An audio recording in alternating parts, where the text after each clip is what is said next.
Bapak-bapak, ibu-ibu yang dirahmati Allah Subhanahu wa taala, di dalam jasad yang pelungguh sami niki ada segumpal daging yang mana disabdakan oleh Rasulullah SAW bahwa di dalam jasad manusia itu ada segumpal daging. Kalau dia sehat daging itu, maka sehatlah seluruh jasadnya.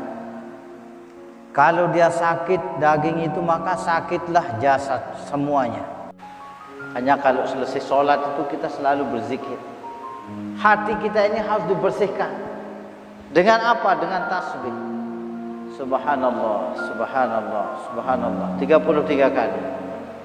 Ini pembersihnya. Ibaratnya kita mau bertanam itu harus dibersihkan dulu. Rumput hijau nafsu, sifat-sifat binatang buas, sifat-sifat hewan buas, hewan yang ganas, harus supaya jangan dia hidup di situ di dalam hati kita, maka kita bersihkan dengan subhanallah, subhanallah, subhanallah, subhanallah. Dengan tasbih. Itu tujuannya kita berzikir setiap selesai sholat. Tidak ada bid'ahnya. Kita sedang membersihkan hati kita supaya dia bersih hati ini daripada sifat iri, dengki, sombong. Kemudian apalagi takabur. Subhanallah. Kenapa harus 33 kali? Karena dalam satu hari itu 33 kali dia berubah di antara sholat.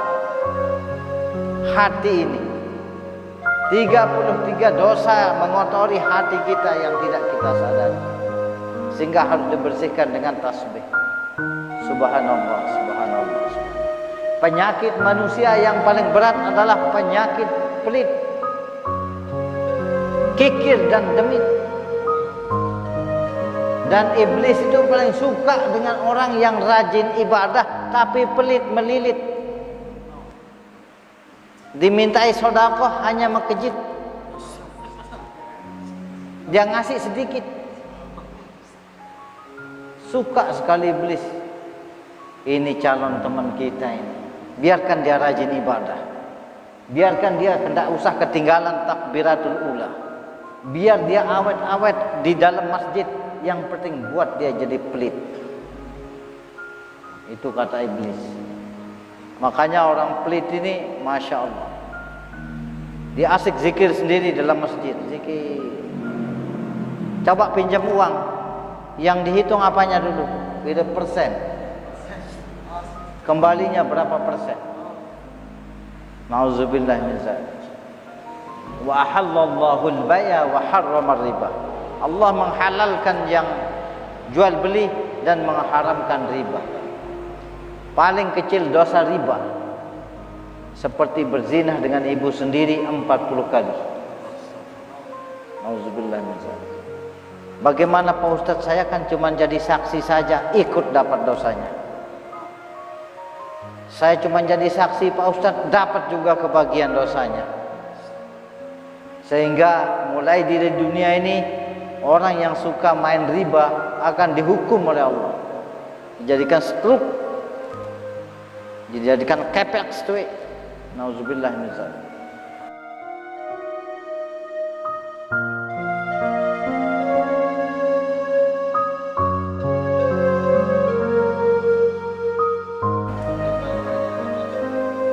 Ya, hanya labelnya saja.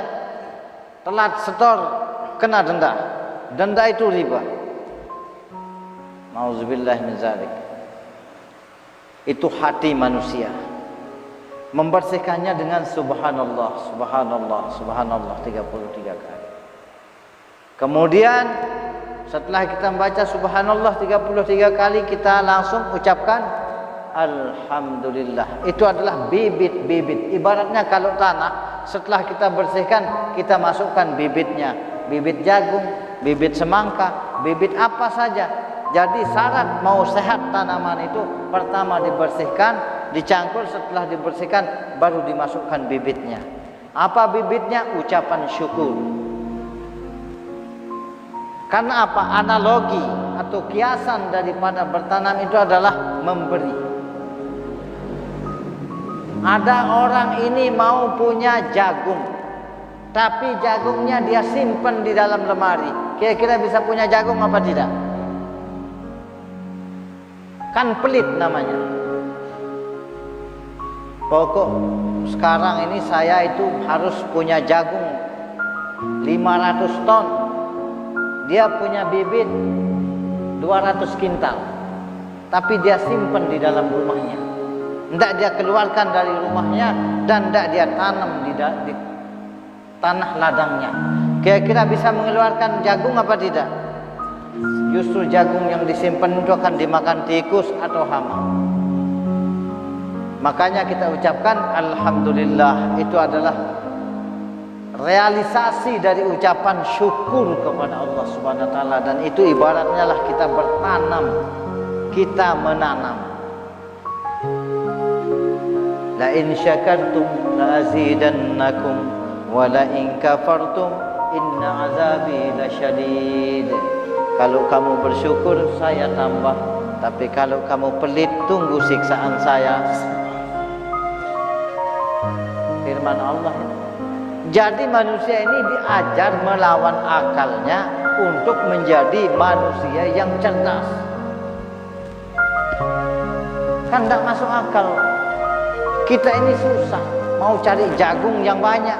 Justru jagung kita yang di dalam rumah ini disuruh keluarkan semuanya, tanam di ladang. Kita ini miskin Pak, banyak hutang kok disuruh sedekah. Kita ini sakit kok suruh sedekah. Kenapa? Ternyata yang buat kita sakit dan miskin itulah harta yang kita sembunyikan dan kita simpan. Coba lihat kawan-kawan Hindu itu Pak, tidak ada puranya itu jelek-jelek, nggak ada, malu mereka. Malu kalau punya pura jelek, tempat ibadahnya jelek. Lebih baik rumah saya yang jelek daripada tempat saya menyembah. Karena apa? Dia anak setan ya goda. Tapi kalau kita orang Islam ini wajar Pak, karena masjid yang kita mau bangun, sehingga godaan setannya itu besar-besar, berat-berat. Suruh urunan, hitung-hitungan, Masya Allah. Rumahnya sudah lantai 3, masjidnya belum lantai apa-apa, baru pondasi saja. Itu. Jadi kita tanam, kita bertanam dengan mengucapkan alhamdulillah, bersyukur. Ada satu kisah orang miskin, dia tidak punya pekerjaan. Saya ingat ini khutbahnya Pak Gubernur. Jadi orang miskin nggak punya apa-apa, paling miskin di kampung, rumah saja numpang. Maka orang kaya di situ datang sama orang miskin ini, kamu tidak punya pekerjaan, rumah juga kamu numpang, sudah, sekarang kamu pelihara kuda saya, ini saya kasih. Dikasih 1 ekor kuda. Alhamdulillah.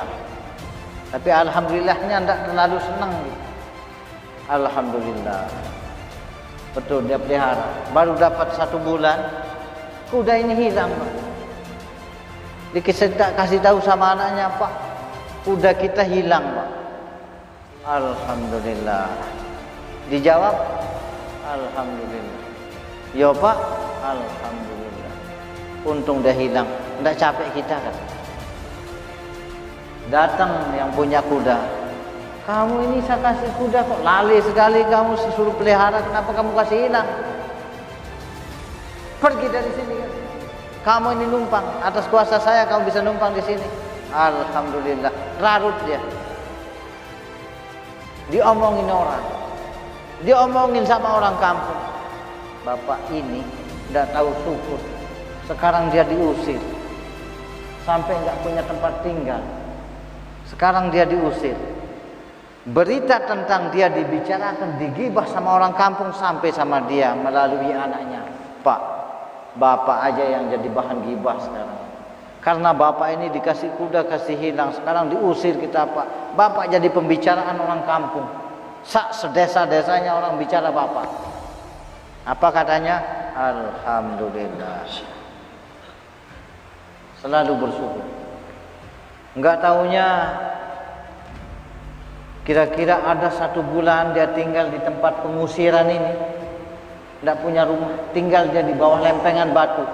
Tiba-tiba lewat kuda ini, kuda yang kemarin hilang, lewat dia. Anaknya girang, "Pak, kuda kita kembali," katanya. Alhamdulillah. Tidak tahunya bukan satu kuda, sama kuda-kuda yang lain. Apa katanya? Alhamdulillah. Akhirnya tersiar kabar bahwa Bapak Fulan punya kuda yang banyak karena kudanya yang hilang kembali lagi. Disanjung orang luar biasa, sabar ya, walaupun diusir ternyata kudanya hilang. Sampai juga berita ini sama dia bahwa dia dibicarakan hebat, disanjung sama orang kampung. "Pak, sekarang Bapak, nama Bapak bagus. Semua orang kampung, orang desa ini menyanjung Bapak." Apa katanya? Alhamdulillah. Lama kelamaan ada pengumuman bahwa seluruh pemuda yang ada di desa, di kampung ini, pokoknya di wilayah saya ini harus berangkat demo. Tidak boleh ada yang tinggal di rumah. Kalau ada yang tinggal di rumah pemudanya, kita keluarkan. Hanya betul. Ternyata apa? Kasih tahu bapaknya, "Pak, kita ini disuruh berangkat demo." Alhamdulillah. Mau persiapan, anaknya ini ngetes kuda, naik kuda, lari sana, saking senengnya naik kuda anaknya yang mau pergi berangkat demo, nggak tahunya jatuh, Pak, patah kakinya. Pak, anaknya patah, jatuh dari kuda. Alhamdulillah. Selalu alhamdulillah. Nggak tahunya besok ada pengumuman bahwa orang yang berangkat demo kemarin satu pun tidak ada yang kembali. Sebagian masuk penjara, sebagian ada yang mati, sebagian ada yang masuk rumah sakit. Sampai juga berita ini sama dia. Untung anak bapak tidak berangkat karena jatuh dari kuda. Karena sebagian masuk penjara, sebagian masuk rumah sakit, sebagian ada yang meninggal. Alhamdulillah. Artinya apa, Pak? Pelajaran yang bisa kita ambil dari kata ucapan alhamdulillah ini adalah suasana dan keadaan ini adalah atas takdir Allah. Apapun yang Allah berikan kepada kita ini, Allah sedang memantaskan kita. Allah jadikan kita pesek begini, alhamdulillah. Enggak punya rambut botak, alhamdulillah. Allah sedang memantaskan kita. Coba sekarang kalau Aril nih dikasih rambut keriting gimbal, cocok apa tidak? Enggak cocok. Jadi kita dikasih sesuai dengan kadar dari Allah, ukuran. Baju ini enggak mungkin bisa dipakai oleh Pak Haji baju saya. Apanya yang berbeda? Kadarnya, takdirnya. Kadar itu artinya ukuran. Kita ini punya ukuran rezeki masing-masing. Rezekinya siput, sisuk ini beda kadar rezekinya sama harimau. Kalau harimau itu kadar rezekinya dia harus berlari sejauh 1 mil baru dapat tangkapan. Kalau sisuk 1 meter cukup. Itu kadar rezekinya siput. Karena apa? Dia pelan. Makanya harimau bilang sama sisuk, "Apa ya emok kakang namun tentang ngelemeng." Dia bilang, "Apa kamu bisa makan dengan pekerjaan kamu yang ngelemeng hanya segini?" "Nanti kita perlombaan," katanya. "Saya akan selalu menang melawan kamu," kata sisuk. "Namun lek Tuan Krep apa? Bukan yang jadi sisuknya itu SpongeBob itu. Gary ya, namun SpongeBob, Pak. Ini kan itu. "Apa yang kamu bisa kerjakan, Gary?" "Apa yang kamu bisa makan? Kalau kamu begini saja, nanti kita balap. Saya pasti menang." Betul. Kalau kamu bisa menang, saya akan jadikan kamu rajanya saya. Ini filosofinya sisuk sama harimau. Ternyata betul. Siput ini atau Gary ini dia cerdas. Dia musyawarah sama teman-temannya. Kita berjejer. Jarak 1 kilo kita berjejer. kamu di sana, saya di sana, nanti kamu di sana, kamu di sana. Gitu. Satu kasih komando. Betul. 1, 2, 3 langsung dia lari. Harimau sekali dia toleh sudah di sana, sekali dia sudah di sana, sekali sampai keluar lidah dia. Akhirnya diakuilah dia jadi raja. Makanya sampai sekarang Pak, menurut penelitian, harimau itu hanya takut dengan kemangkin dan Bani Siso. Si harimau, silahkan Bapak buktikan lamunara pergi ke kebun binatang bawa siput. Harimau itu nggak berani, dia tunduk sama siput langsung dong mundur. Kalau menurut ahli biologi itu dia takut sama lendirnya itu. Tapi sebenarnya kalau secara filosofi dia memang kalah tanding sama sisuk. Jadi kalau kita bersatu walaupun kita dikatakan sisuk, tenang saja, kita menang. Kam min fi'atin qalilatin ghalabat fi'atan katsirah. Berapa kali kami menangkan golongan yang sedikit daripada golongan yang banyak. Karena kebanyakan orang yang punya golongan besar, mereka lalai. Tapi kalau kita punya golongan kecil, kita waspada. Kalau kita diuji dengan kesenangan, kita lupa sama Allah. Tapi kalau kita diuji dengan sesuatu yang berat, kita ingat sama Allah. Lihat Cidomo, Pak. Kalau Cidomo itu berat, banyak isinya, apalagi tanjakan, tidak mau kuda itu lari pelan. Semakin dicambuk, semakin dia kencang. Tapi kalau Cidomo ini nggak ada isinya, Pak, jalannya gitu-gitu aja. Hati kita ini harus dikasih beban yang berat. Mulai dari berpuasa dan harus diuji oleh Allah Subhanahu wa taala. Karena sedikit sekali orang yang diuji dengan kesenangan baru tetap ingat kepada Allah. Seperti Nabi Sulaiman. Kebanyakan ketika orang diuji dengan kesenangan, kekayaan, kendaraan, semua melimpah ruah, dia lalai kepada Allah SWT. Itu makanya selalu kita mensucikan hati kita ini dengan subhanallah 33 kali. Subhanallah, subhanallah, subhanallah. Setiap selesai sholat. Setelah itu barulah, setelah kita isi bersihkan dengan subhanallah, kemudian kita isi dengan alhamdulillah, kemudian kita dapatkan tanaman kita itu dengan Allahu Akbar. Allah Maha Besar. Kita ini kecil di hadapan Allah. Pulau Lombok dibandingkan Indonesia berapa luas? Indonesia dibandingkan dengan negara adidaya Amerika berapa luas? Amerika dibandingkan dengan dunia ini berapa luas? Dunia ini dibandingkan dengan langit pertama, khalaqa sab'a samawatin tibaqa ma tara fi khalqir rahmani min tafawut. Jika kamu bandingkan langit yang pertama ini dengan langit kedua, maka seperti cincin dengan lapangan yang paling luas.